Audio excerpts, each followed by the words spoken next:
তিনি বলেন, পাশের কক্ষেই 2 সন্তান নিয়ে ছিলেন আহাদ। আমি শব্দ পেলাম। ছোট ছেলে কান্না করে বলছিল, বাবা মাইরো না, মাইরো না, আর করব না।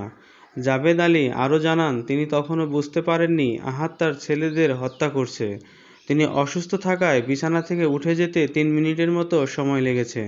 তিনি গিয়ে দেখেন 2 নাতিকে গলা কেটে বিছানায় ফেলে রেখেছে। আহাদ নিজেও বিছানায় শোয়া। এরপর তিনি হামাগুড়ি দিয়ে চিৎকার করে রাস্তায় এসে মানুষকে ডাকেন। স্থানীয়রা গিয়ে এই ঘটনা দেখে পুলিশকে খবর দেয়। পুলিশ গিয়ে মরদেহ উদ্ধার করে।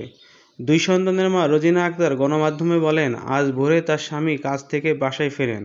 সকাল 9টার দিকে রোজিনা তার বেড়াতে আসা বৃদ্ধ মাকে নিয়ে মেসে রান্নার কাজে রওনা দেন। এই সময় তার স্বামী 2 ছেলেকে বাসায় রেখে যেতে বলেন। পরে মেসে পৌঁছানোর ঘণ্টাখানেকের মধ্যে তার কাছে 2 ছেলে মারা গেছে এমন ফোন আসে।